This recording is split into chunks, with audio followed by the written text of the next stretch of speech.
many of you were misdiagnosed with IBS instead of IBD, either ulcerative colitis or Crohn's disease? Well, I'm one of them. As early as the age of 5 or 6 years old, I have always had stomach problems. I have always had a gastroenterologist. I'm the queen of upper GIs, and that was back when actually the drink you had to drink wasn't that bad as it is now. It's disgusting. But I was diagnosed with a hiatal hernia and GERD, and they also said I had IBS. So, with IBS, you can also have diarrhea, a fever, pain, inflammation, but not damaging inflammation. And this just kept going on and on as I got older, and I got put on different PPIs, like Nexium. I can't remember this one. This one was a big round pill that you put in your mouth and you chew, and that was among one of my first anti-acid medications that I took as a kid, because I didn't have to take a pill to swallow. It was one I just chewed up. And my mom would buy Riapan, Melanta, and just keep it in the car and get sick to your stomach, just go out there and take a drink. But I remember as a kid always going to the office to have my mom called to pick me up because I was sick. Then as I got older and became an adult, I've taken myself to the doctor, still getting same diagnosis, IBS, the hiatal hernia, GERD, and still getting the medications, Zantac, Prilosec, Nexium. Nexium was a good drug at the time. It worked really well. And then it just, as I got older and older, I would have stomach viruses. And those stomach viruses, what I thought was stomach viruses, weren't stomach viruses. Now, as you look back and you see how many days you had that stomach virus, a stomach virus doesn't last 3, 4, 5 days. So, you know, in as far back as 2001, I started having stomach viruses that started lasting 2 or 3 days. Well, normally they only last 24 hours, or maybe a few more hours after that. And I just didn't think anything of it. I vomited profusely, tried drinking a little bit, didn't eat anything. And as I got older, the viruses got longer, and they got so bad that I would have to go to the ER, and I'd have to get hydrated. Then they started getting to where they were a week long, and I would have to call out to work. Well, I didn't know that I didn't have IBS, and I didn't know that I had IBD. I didn't know I had Crohn's disease. And when you're working and you call out and say, well, I had the stomach virus, well, they expect you back within 24, 48 hours. And that wasn't the case for me, because now it's lasting 5, 6, 7 days. And so I go to the ER, I get hydrated, and that was in 2009. And it got really, really, really bad that year. My ex-boyfriend and I and his mom, we had went, she liked these little statues, concrete statues, and the bird baths. She loved bird baths. She loved feeding the birds and all that. So we had went, and she had purchased one. We were coming home. On the way home, I started getting really nauseous, and I didn't know if I was going to make it home without vomiting, but I did. And we had went out and purchased some steaks, and we were going to make them. And while he was in there cooking, I remember going in the kitchen to do something, and I started having extreme pains. It literally had me doubled over, and in the floor. And I was working 2 jobs. I worked taking care of an elderly lady who had polio, really nice lady, and I also had my real job, and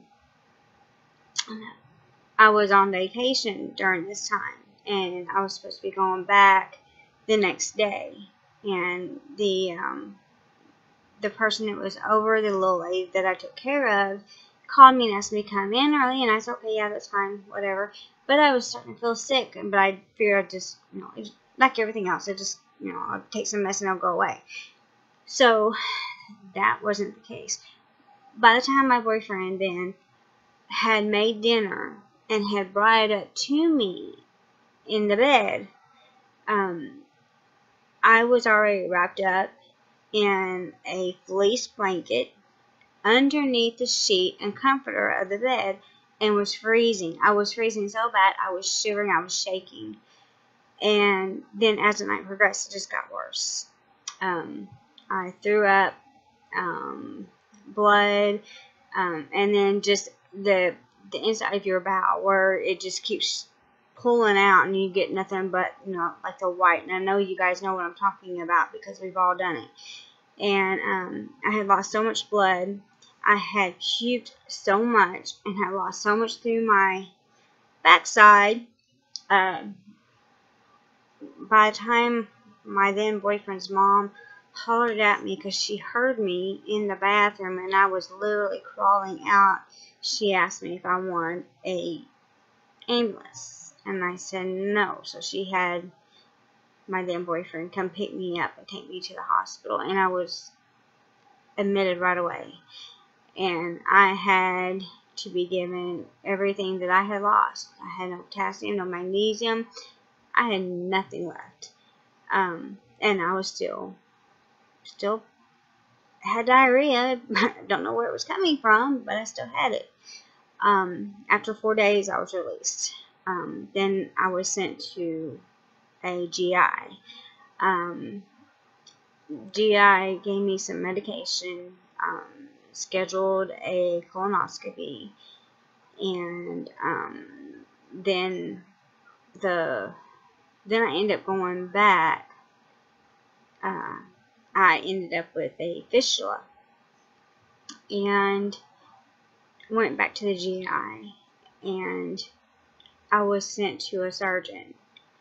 My surgeon waited a month because when you first get the fistula, you're not supposed to do anything with it for after a month.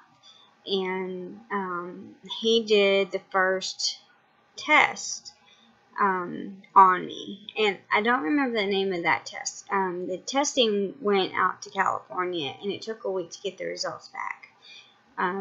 But it's one of the 2 tests that they can give you to see if you have Crohn's disease. And what they do is there's markers, and it goes by your blood.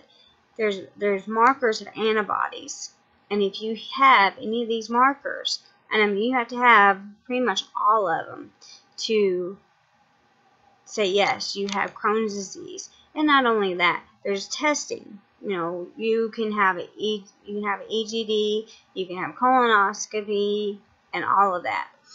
And I ended up having Crohn's disease. So this is 2010, but I had already had a colonoscopy done in 2009 by a previous surgeon, and they also did a HIDA scan. They're checking everything. But in 2013, I believe it was, I was given a new GI because my surgeon wanted me to get put on some medication right away, because my fistula wasn't healing. It was just getting bigger. And so I was in the hospital. They sent me to who I see now, and he is a very well-known GI, very prestigious, and he did another test on me. This test is called the Prometheus, And just by talking to me and asking me certain questions, he said, no, you definitely have Crohn's disease, but we're still going to do this testing. So once he did the testing, I ended up back in the hospital before he even got to see me, and he told me that all my markers hit that I did definitely have Crohn's disease. Well, when I first came into his office, I thought I was supposed to go see him, but I seen the nurse practitioner, which was fine. And come to find out, I had actually had Crohn's disease. Well, I actually got diagnosed back in 2009, but nobody had ever told me. So, I was misdiagnosed my whole life, and then I was diagnosed and never told. And the importance about the whole thing of being misdiagnosed, especially with a disease such as this, is that Crohn's disease is an inflammation of your gastric, of all your intestines, all of that. And the longer that it goes misdiagnosed and untreated, the worse it gets. So here I have been misdiagnosed my whole entire life. And then I finally get the diagnosis, but I'm not told. Then when I finally get to the point to where it's uncontrollable, then I finally get a diagnosis. And Crohn's disease is different from, IBD is different from IBS, because IBS does not do damaging inflammation, and it does go away. Just get managed by food. But Crohn's disease goes in, it does damaging inflammation, it goes in, and it has deep ulcers that penetrates the lining of the intestines, and it does a lot of damage. And a lot of times that has to be cut out, which is called a partial colectomy, or well, that's what they call it in the large. I don't know what they call it in the small. I still think it'd be partial resection or whatever. And it can also cause strictures, and strictures are just where the inflammation has gotten so bad, you've only got a little itty bitty amount for anything to pass, and that in itself can cause a bowel obstruction. And then there's these cells called granulomas, but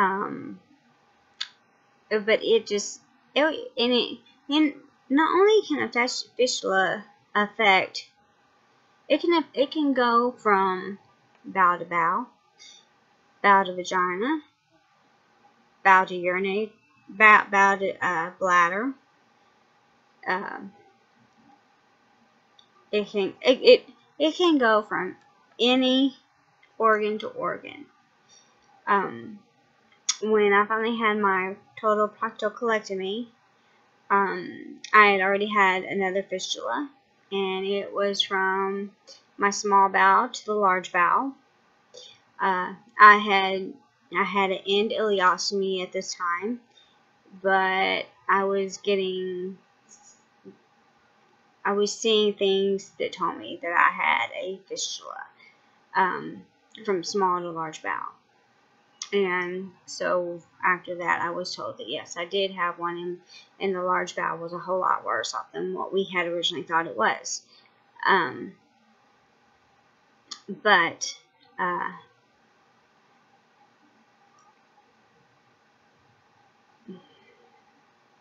don't know what I was thinking. But anyway, misdiagnosis, it can really hinder someone that has Crohn's disease and has never had treatment for it until they hit 34, 35 years old. Maybe I wouldn't have had to have all these surgeries that I've had to have.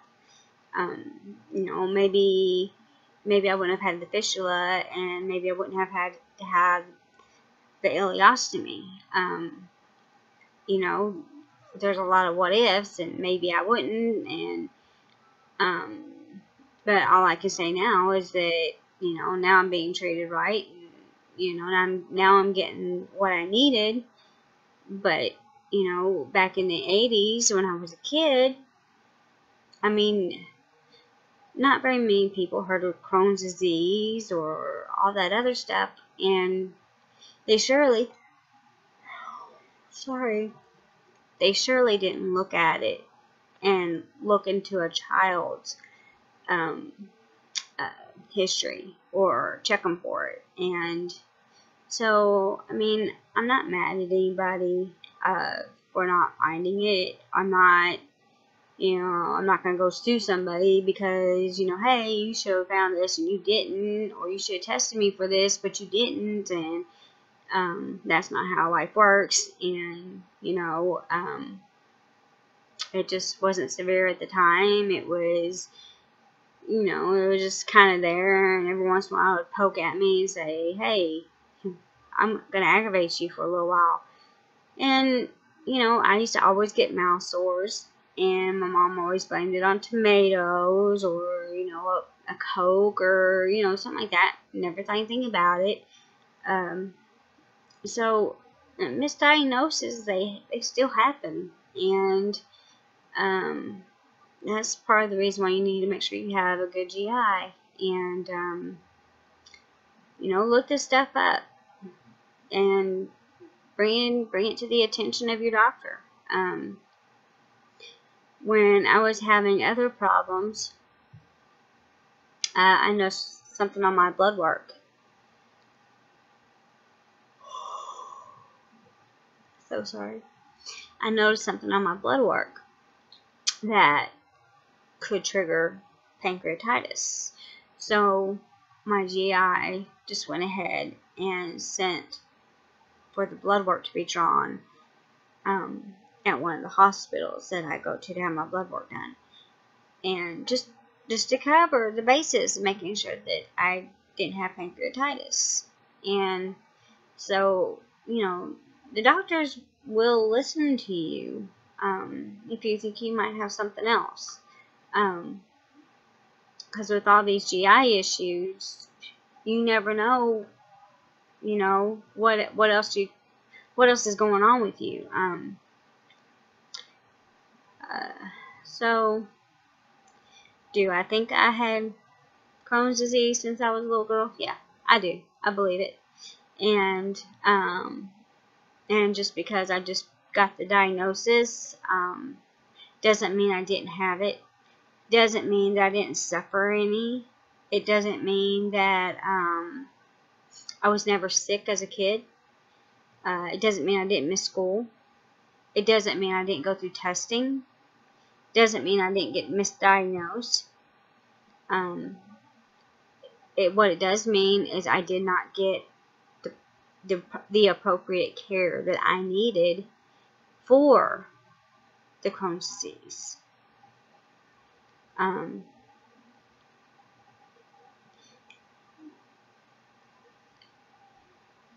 Some of us just, I lived in Bowling Green, and there were some good doctors. Maybe if I lived here in Louisville at the time,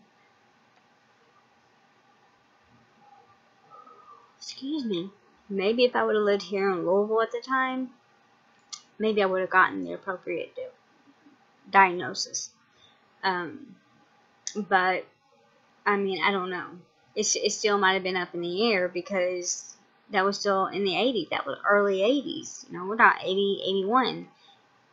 And so would I have gotten the right diagnosis? I don't know. Who's to say I would have? Who would have said I would still be misdiagnosed with IBS? Because IBS mimics IBD, but it is nowhere near being the same thing. And so, no. Yeah, I do. I sincerely do believe that I've had Crohn's. You don't just get diagnosed with it and not had it throughout the previous time of your life. It doesn't just happen.